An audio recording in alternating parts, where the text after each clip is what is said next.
When a drowning man is resuscitated and brought back to the world of the living, he has to wonder, what world is he now living in? And then we take a look at the story of Marcus, who, when he was only 9 months old, his father died in a tragic accident. So how is it possible that 20 years later, when Marcus was out on a camping trip, he stared off into the forest and saw his father staring back? Today on Dead Rabbit Radio.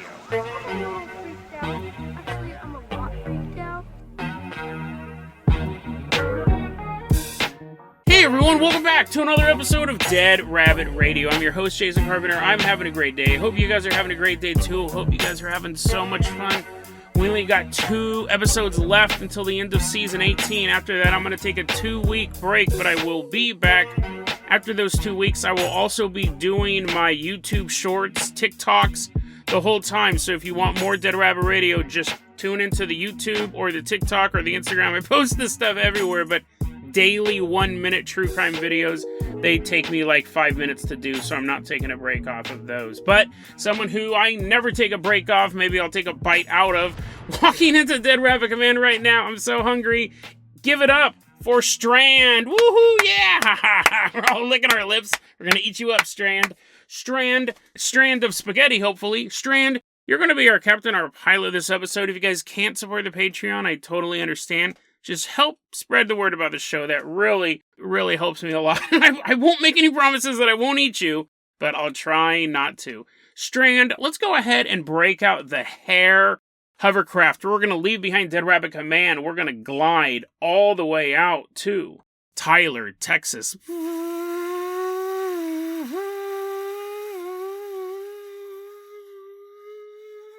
Is that the sound a hovercraft makes? I really only know it from the G.I. Joe toys. And as we're going out there, too, I want to say, check out the newest episode of the Asylum Case Studies. The Asylum Case Studies is a podcast that I've been lucky enough to be a part of a couple times. And on this newest episode, me and the host, Tressa, we review the movie Mega Piranha. It was terrible. It was a fun experience. The movie's awful. So as Strand is using this hovercraft, watch out for those mega piranhas too. I should have warned Strand before he took it out. I realize his head is gone. He's getting eaten a lot in this episode. He's now officially dead. Strand, we'll put your head back on. Take us out to Tyler, Texas, and let's take a look at this story here. This story takes place, we don't really have a time for this, but I'd say probably in the past 10 years in Tyler, Texas, there is a man being pulled out of the water. Come on, help me, get him up. They're like, his friends are straining to get him out, and they throw him on the ground, and he's all, he's like dying and stuff. And they're like, hurry up, dude. Hurry up, guys, do that thing we saw. And people are like, what? We've watched a lot of stuff. We're adults. We've seen tons. And you know the thing? Like, you push on his tummy and you breathe in his mouth. So they're like, okay. So they're doing that. They're giving him CPR, and then all of a sudden, he spits up a bunch of water. Do you like that sound effect? It sounded like I was actually coughing. And he sits up, and he's like, whoa, where am I, guys? Wait, who are you? Who are you guys? What's going on? What happened? His friends are like, dude, you won't believe it, like, you drowned. He's like, who are you guys? And this is the journey of this young man. We're going to call him, we don't have a name for this, we're going to call him Terrence. Terrence has no idea where he is. Terrence has no idea who he is. Because he's looking at this group of people, he goes, I don't know any of you. I don't know where I'm at. What's going on? The last thing I remember, I was hanging out with one friend. One friend I remember being inside. I don't remember being in Tyler, Texas. What is going on? And his friends have to convince him, no, I don't know how, we're wondering how much oxygen your brain was deprived of, but you are Terrence. And we're your friends. And we're down here at this body of water, and you almost drowned. And he goes, no, none of that is true. None of it. So, of course, if your friend was doing this, of course, you're going to call an ambulance, right? You're going to take him down to the hospital. You're going to do something. So that's what they do. They take him to the hospital because they go, we're really concerned about you. Like, you would have to have some serious level brain damage to have this level of amnesia. to just not know anything. And they're like, quit being a drama queen. You're only under the water for 10 minutes. Your lips are only half blue. So he goes to the hospital, and they run a bunch of tests on him. He's totally fine. He didn't have massive amounts of oxygen deprivation. He didn't suffer any sort of brain damage that they can tell. And they're like, okay, you can go ahead and take your friend home. He's okay. And the dude's like, what are you talking? What home? I'm not from around here. I'm not Terrence. I don't know what's going on. And they're like, oh, great. The doctor at that point's already locked him out of the hospital. Your problem. He's your problem now. We already ran all the tests. So they take him home. And he walks in the house, he's like, this is exactly what I figured. I don't know this house. But the thing is, as much as he's saying he doesn't know any of this stuff, everyone knows him. And he walks in the house, it's not like familiar to him at all, but it's his house. He starts to go through like old yearbooks. Because see, at this point you would start to be convinced, maybe I am Terrence. When he starts finding physical evidence, right? When he's going through old yearbooks and it's like pictures of him. He's like, wow, I was unpopular. He opens it up. Nobody signed it except for his mom signed it. You're my superstar. He's like, oh man, this is super depressing. I wake up in someone else's life and he's a dweeb. He goes through old yearbooks. He's in them. What is he going to do, right? So he's like, obviously I must have just forgotten this stuff, but maybe not. He's at this war with himself, but while he's in this life, he has a job. Right? He doesn't know how to do it. It's a totally different job than he remembers, but he's like, I should just do this job, I guess. He's walking into the police station and goes, I guess I'm a detective. He's interrogating murder suspects. They're like, I didn't do it. He's like, yeah, probably. I don't know. I don't remember any of my training. You're free to go, bloody hobo. He's walking out. He's like, man, that bloody hobo sure was honest with me. He has a totally different job than he remembers, totally different life than he remembers. And 4 years go by. And for 4 years, he is slowly acclimating to what he thinks is a new life. But everyone around him goes, no, Terrence, this is you. So for 4 years, he goes in, he's doing all of his stuff. And he goes, I've been holding on to this past for so long. And maybe it was just a traumatic brain injury. I think I need to stop focusing on the past and be Terrence. And what happens is, as he starts to make that change, things get better. And over the next 4 years, right? The first 4 years he was fighting it. Now the next 4 years, he actually got a promotion at work. His social life is doing well. He's hanging out with his friends again. He kept freaking him out by going, who are you? Who are you? He was like, I may not remember exactly who they are or who they were, but I should hang out with these people. They are calling me constantly going, are you okay, Terrence? We're still really worried about you. So he gets a promotion at work. He's making new connections with his friends. His social life's working out. And the next 4 years of his life are some of the best 4 years of his life, or at least the best 4 years he can remember. And then one day, he wakes up face down in a puddle of his own piss in a dirty room in his best friend's house. He feels this warm urine on his cheek, and he's looking at the carpet. He rolls over, and he goes, damn it, I'm back in my real life. That's the story of a man who used salvia one day. Salvia is it's such an interesting drug. It's legal a lot of places. I'm not recommending you do it. I hope that was a story that didn't make you go, oh, I should try that. It's a super hardcore mind-altering drug. And I know there's a lot of psychonauts out there and to be like, well, technically it doesn't alter your mind. It messes with your brain. Whatever chemical reaction it has, it's not good. And this man's story is, one day his buddy goes, hey, you want to smoke some salvia? And he said, sure. And he took a hit. And the next thing you know, he woke up in Tyler, Texas, being pulled out of the water while his friends are trying to bring him back to life. And he lived 8 years in Tyler, Texas as this new person. In reality, he was probably high for maybe like a couple minutes. right? So he wasn't in the puddle of piss for 8 years. His friends are like, he'll pick himself up eventually. The whole trip, like generally when you do salvia, it lasts for about 5 minutes. And then he figured, give him an extra 2 minutes to pee on himself. So he's probably down there for less than 10 minutes. But in his brain, it was an 8-year journey in another man's life. Salvia is, I've never done salvia. I've been offered it many a times. I've never done it, but I've known really close friends of mine who have done salvia. And it's a trippy drug. Not because it literally takes you on a trip, it does that, but the way it works, one of my cousins, a very, very good friend of mine named Billy, he was into all sorts of drugs. And he tried salvia, and I'll always ask people, dude, so what was it like? Like, what was your trip? Because it's always crazy.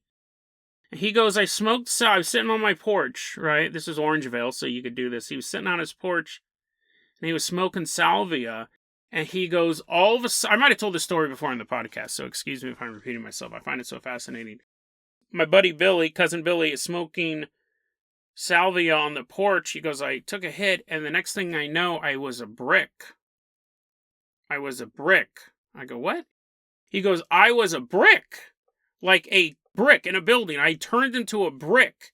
He goes, specifically, it was like just my head. Like I still had my body, but my head was a brick, and the brick was in, he goes, I could look both ways, and I could look up and down. He goes, it was a brick wall that went on for infinity. In every direction. He goes, I looked to my right and I looked to my left, and I just see nothing but billions of bricks in both directions and up and down. He goes, and it scared me so bad I was trying to get out of the brick wall.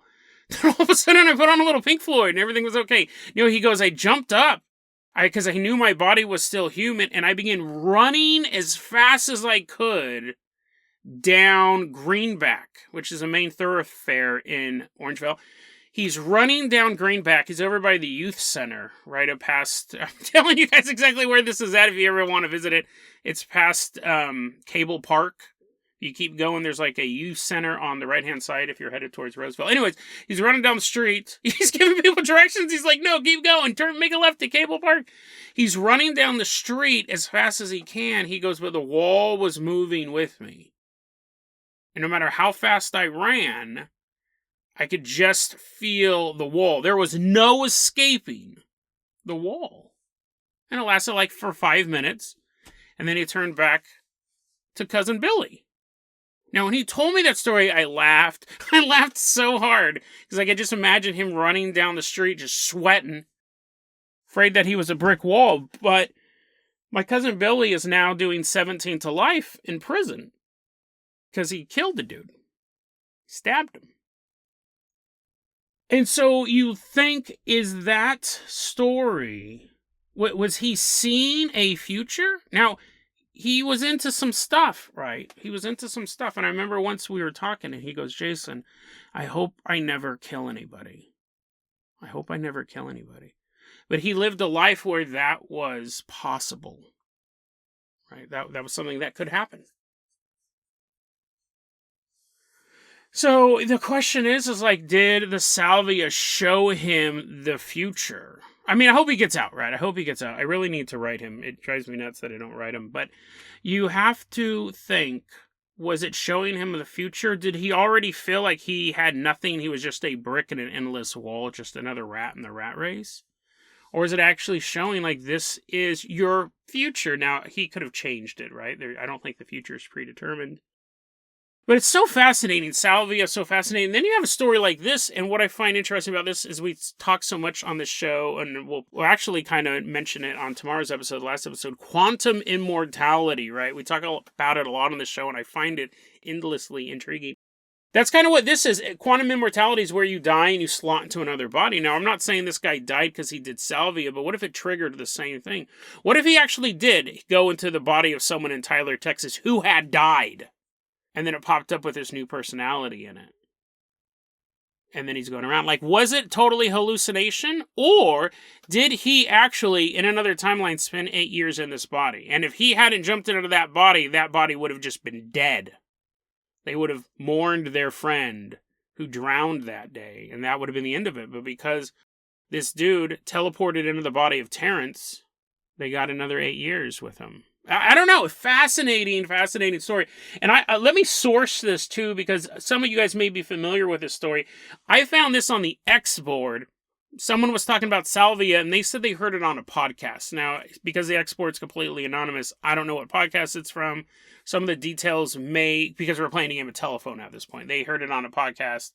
I'm hearing it from this anonymous poster. But they had a really interesting thread on the export about Salvia experiences. And the poster who told that story said, his question was like, what in the world is Salvia? He tells that story I just told you about. And Terrence was a fake name, right? Well, he was a fake person, right? Who knows who that person was, or if he even existed. Terrence from Tyler, Texas. He also shares this story. It's very short. He says, I also heard a story about a guy who was doing Salvia once, and he hit it. And the next thing he knew, he was a coat of paint on the side of a barn. And he was that coat of paint on the side of a barn for 20 years. And he felt every minute of just being pasted on that barn. Every minute of every day for 20 years. And then he's back with us. So what is Salvia? Do you actually teleport to another reality? Did he go to another body, or did he just imagine all of this? And then you would wonder when you'd wake up out. I remember once I read a story a long time ago. These two dudes, this is hilarious. The very first time these two guys were smoking some Salvia, it was September 11th, 2001. And they smoked it, and then the news interrupted, and they're like, a plane just crashed into the World Trade Center. And I remember hearing this story like in 2005, and they go, we don't know what's real.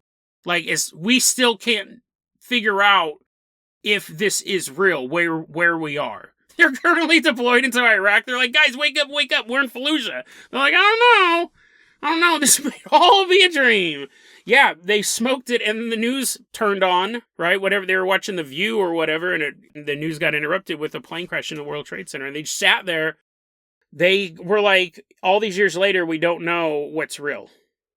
We don't know if we smoked ourselves into the war on terror, which to them, that's what it would feel like. They took hits of Salvia, and then as their trip was starting, everything changed in America. Fascinating. I'm not saying you guys should do it. I think it's probably highly dangerous, and it doesn't seem to be super recreational, but I'm surprised more people don't do it.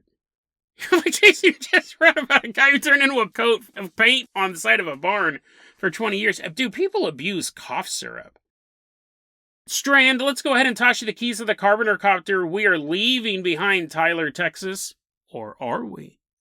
We're headed all the way out to the Pacific Northwest.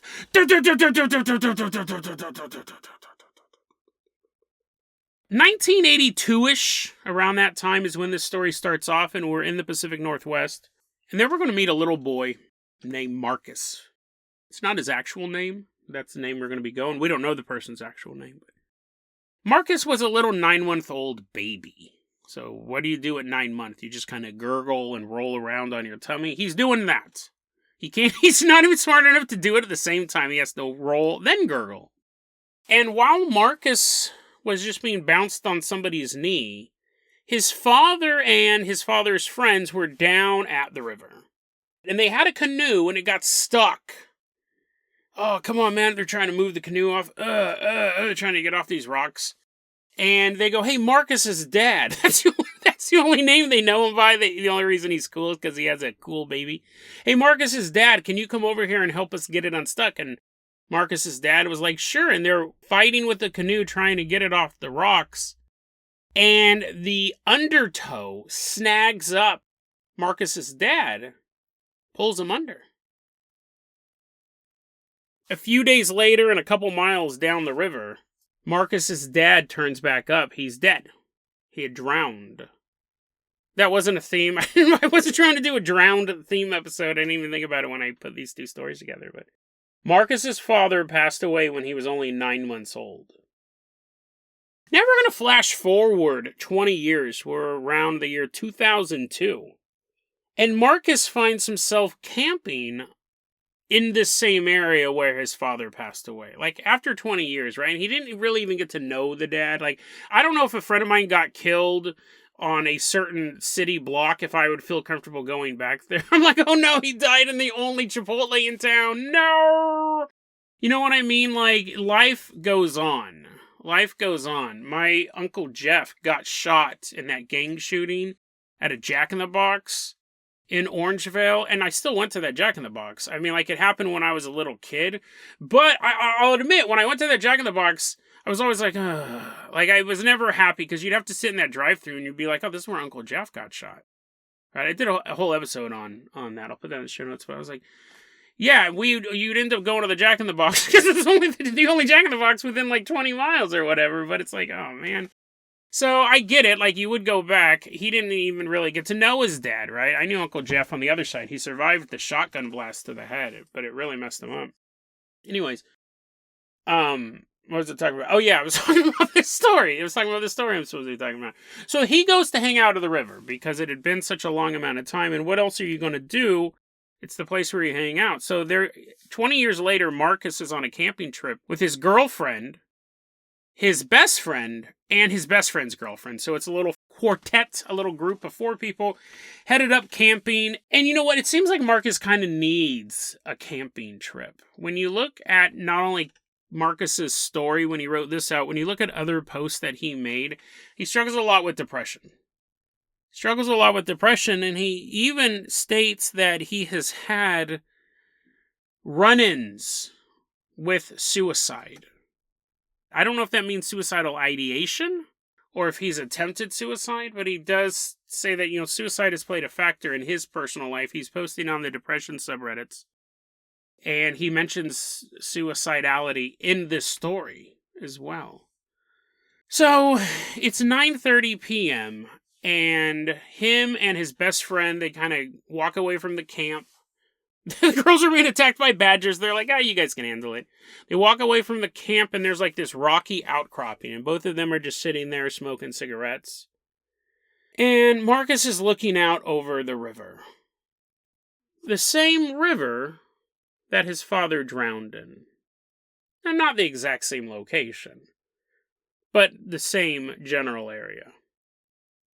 He's smoking a cigarette, and he's sitting on this rock. He looks across the river and he sees someone standing there. Someone's standing there, and this person is staring at Marcus. Now, you know what? It's a public area. You're allowed to stand and stare where you want to stare. But it's a little late to just be standing in the forest, right? It doesn't look like he has a camp set up. What's this guy doing there? And as Marcus is looking at this guy, it dawns on him, this just isn't some random dude. That's his dad. Now, he was 9 months old when his father died. He never really got to see him, or he did see him, but he didn't really remember it. But over the years, you know, he'd seen photographs. People talked about his father. And you can kind of put a mental picture together, and he goes, that's clearly who was standing on the other side of this river. Somehow through the distance, somehow through the darkness, he knew this was his dad, and he turned to his friend, and he goes, do you see that guy over there? And the friend looks over and goes, what? No, I don't see that at all. What are you looking at? Is it like a deer or something? And as Marcus is staring at this figure, all of a sudden, a spotlight appears. Suddenly, the area around his father is lit up. He can clearly see now this is his father. The man turns and starts walking about 20 feet to his left, and then moves a little bit back into the tree line. But Marcus still can clearly see his dad turn around and pick up a bag and start kind of rustling through a bag. Marcus is shaking at this point. He's watching his father prepare something. His best friend goes, dude, what are you looking at? What's wrong? But Marcus can't even speak. He knows that from the best friend's point of view, he's just staring out into the darkness. He's just looking at nothing. But he sees this entire area clearly illuminated by some sort of spotlight that is shining on his father. And the dad turns around now, and he's holding a noose. He throws one end of the rope up over a tree branch, ties it down, puts the noose around his neck, stares directly into Marcus's eyes, and then hangs himself. And even while hanging there, as he slowly sways back and forth, the entire time he's staring directly at Marcus. You have to imagine, right, that this would open up a whole lot of questions. First off, did I bring enough pants? Because I pooped in these. Like, that would be a terrifying thing to see. But once a little bit of time and a little bit of distance is between this horrific vision, or haunting, or whatever you want to call it, Marcus starts to... This is where Marcus goes with this, and I totally think this is a valid way to look into this. Marcus went into this whole thing thinking, was I lied to? Was I lied to? Because people do this. This does happen. He goes, what I started to think was that my father did not die by accident. My father killed himself. And he was showing me that he killed himself. And that took him on such a journey that he began questioning members of his family. He was like, hey, what happened to my dad? And they'd be like, well, he's trying to get that canoe loose and he drowned. And be like, well, I think I'm old enough now. I think you can tell me the truth. And they'd be like, what are you talking about? He drowned. He took this journey so far, he's questioning his family. He goes and he gets a copy of the death certificate of his father. Accidental. So that's one way to look at it, right? You're at the place where your father died. Families do often cover up suicides. Suicide tends to run in families, right? If you have a close relative who committed suicide, the chances of you committing suicide go up. Father committed suicide, I can imagine. It doesn't guarantee it. It doesn't guarantee it at all. But we do see those patterns. So if his dad... We know that Marcus is dealing with suicide as an issue. If his dad committed suicide, that would track. Right? That would make sense. So then he started thinking, okay, so maybe my dad really did die in a accidental way. He was trying to get this boat loose and he drowned. Was my dad trying to warn me of something? Because I do struggle with suicide. The wording he used, I want to read this exactly what he said when he talked about suicide. He said, quote, I had numerous close calls with suicide as a young adult. So I don't know if that means he would mentally was like, he had the suicidal ideation. He's like, oh my God, I'm going to kill myself. I'm going to kill myself. And he gets someone to like talk him down. Or if he actually attempted suicide. There's a big difference between the two. Right? There's suicidal ideation where you just think about it all the time. There's the stuff where you can't stop thinking about swallowing the pills. And then there's the one where you've swallowed the pills and you're calling 911. Like, it's the same thing between wanting to be like, oh, I swear to God, I'm going to beat my brother up with a baseball bat versus grabbing the bat and taking a swing at him because he wants to keep watching his favorite show and it sucks. Big difference. So I don't know, but he goes, was my father warning me? He does talk about the close calls with suicide. He goes, but none of them involved hanging. So it wasn't like he ever attempted to hang himself or really even thought about hanging. So why was this vision of his dad hanging himself? He didn't really understand that. And then he thought, and this is kind of where I was kind of going with it. Originally, when I was reading the narrative, it did seem like maybe his dad was trying to tell the truth, right? Showing up, this is the real way I died. But when you kept reading it and he started talking about his investigation, you go, okay, I believe. I mean, the family can lie, but the coroner generally won't, right? So the other one was that maybe it wasn't my father at all, which is the creepiest one, right? That it was some sort of demon, some sort of wraith taunting this young man. A man who already struggles with suicidal tendencies.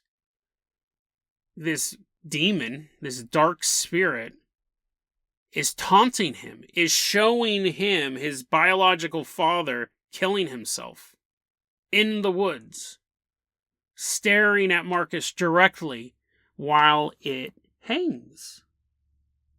And it's like this entity was trying to goad Marcus on. Even lie, right? Even lie, say your father really died this way. Come join him. Come join me. I meant to say I'm your dad. I said it in the third person, but I'm not really a demon disguised. Join me, son. Join me. A malevolent force trying to trick him into committing suicide. You know what's interesting is we don't know which one it was. Right? The thing with the paranormal is you very rarely get a concrete answer. So was this his father showing him this horrible vision for some reason? To warn him? Like, was it at least a good reason? Or was it a darker force trying to manipulate Marcus into committing suicide? We don't know, and one of the issues is that the person who posted this goes by the username Plasmodesmaniac. And this, I looked through this person's posting history, they generally posted in a subreddit for depression. Talking about how things, they can get better, but a lot of times they're bad, and just kind of, trying to help other people out with depression. They haven't posted in 10 months. This story was posted 11 months ago, and they have not posted again for the last 10 months. And I should add, too, that Marcus is now 40. This story just didn't happen a while ago. This story happened 20 years ago. This Marcus character, again, it's a fake name. He's 41 now. He says his age. I'm 41 years old. And so he's been dealing with this story for 20 years. Why does he bring it up 11 months ago and then 1 month later stops posting for good? As far as we know, right? Maybe he will start posting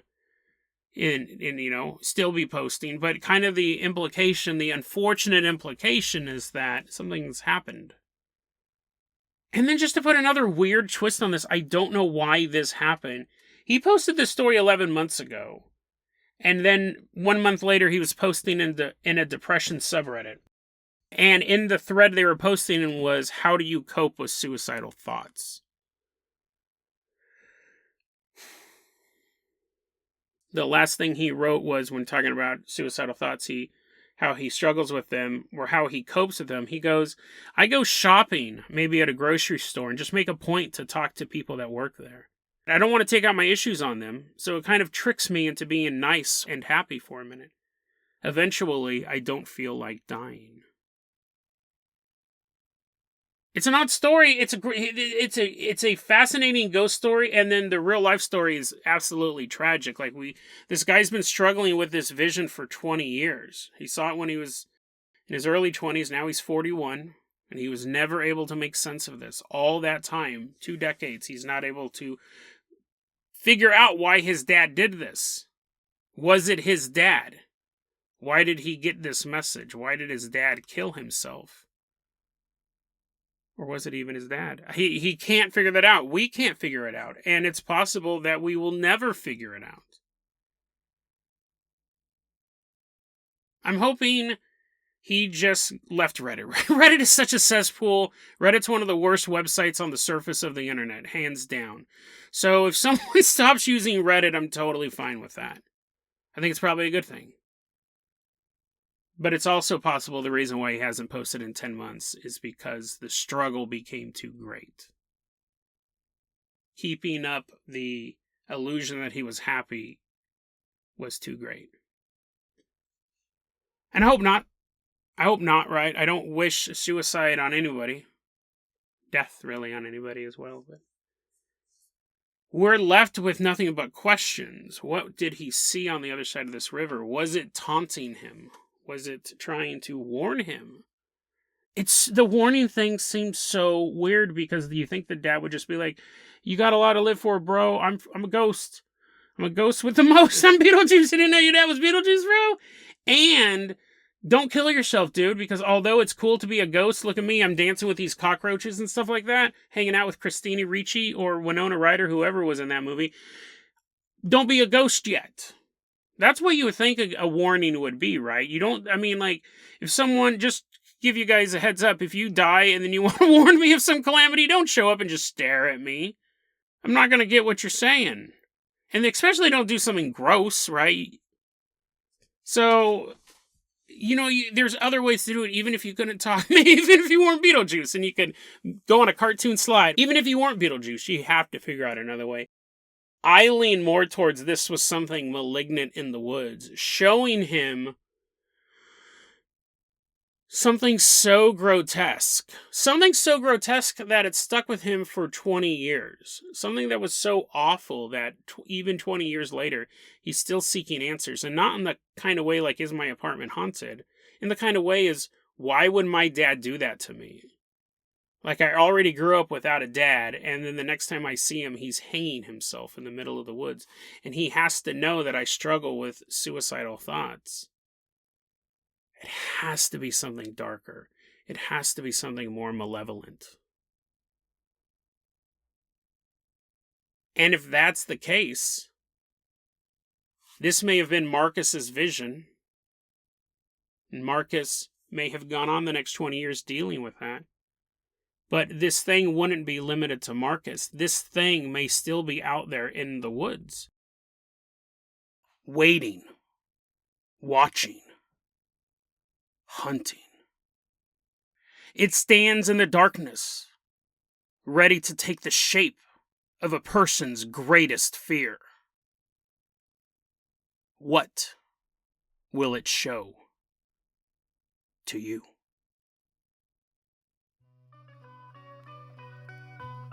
DeadRabbitRadio@gmail.com is going to be our email address. You can also hit us up at Facebook.com/DeadRabbitRadio. TikTok is at DeadRabbitRadio. Dead Rabbit Radio is the daily paranormal, conspiracy, and true crime podcast. You don't have to listen to it every day, but I'm glad you listened to it today. Have a great one, guys.